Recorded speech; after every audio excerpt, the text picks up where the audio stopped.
And good morning. We are continuing our coverage of now Tropical Storm Helene. Right now, we're taking a look at damages across Richland County. Joining us live now on the phone is Chief Aubrey Jenkins of Columbia Fire. Chief Jenkins, can you hear me?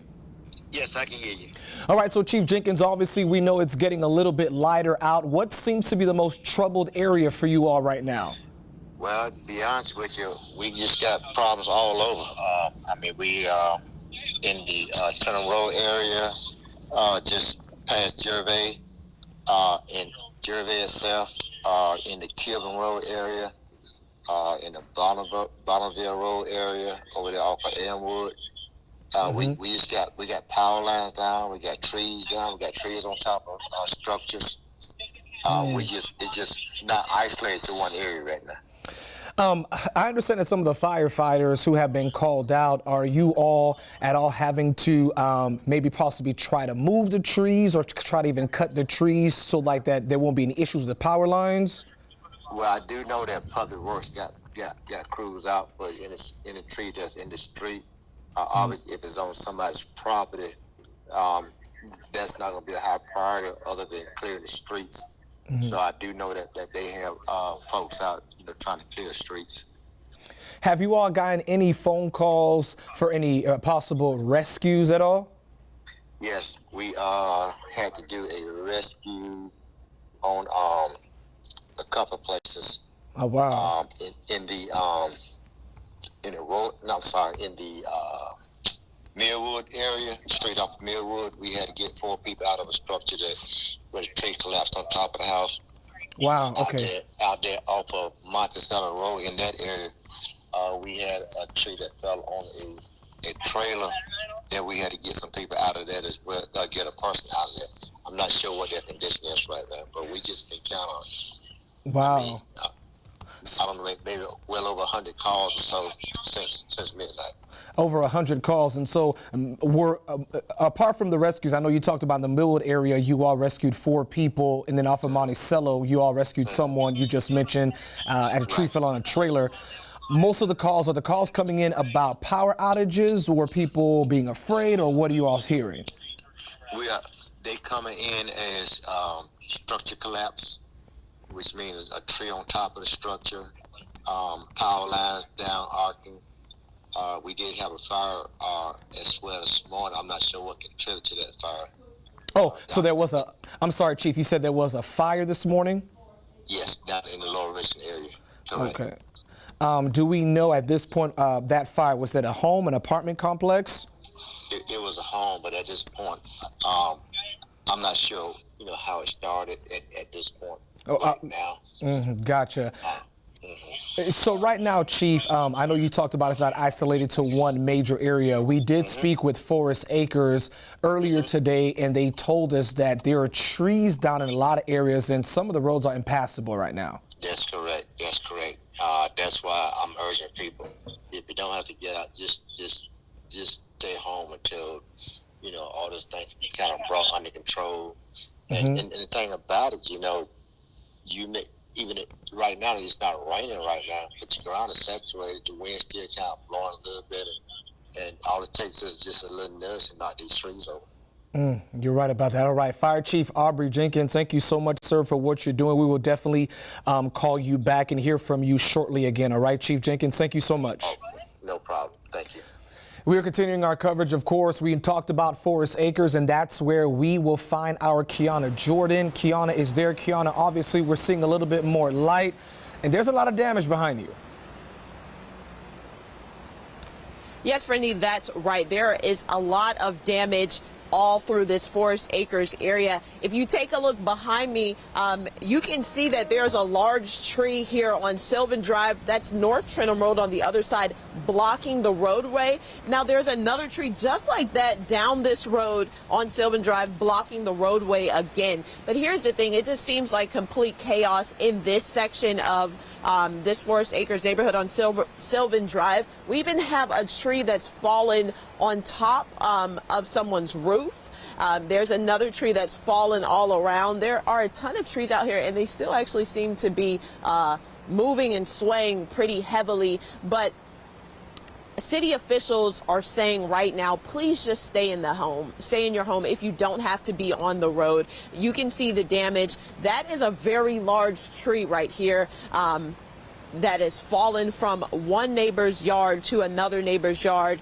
We've got the tree fallen into the side of the home, and you can't see, but there's actually a home on this road where there's a tree that has fallen into that person's home. So again, city officials saying stay off the road if you do not have to go. Now, residents here have actually put up their own road blocking caution measures to make sure that people don't drive up and down the road, but there's still been dozens of cars kind of frustrated driving this way after being rerouted from going another way, because all over Forest Acres is pretty much power outages, fallen trees, just a bunch of chaos. We did see some workers, state workers, come out here to try and assess some damage, but there's just not much that can be done right now. I'm not sure if pulling up right now there are some more state workers trying to see what they can do about the damage, but neighbors here are just kind of rattled. They say around 7 this morning,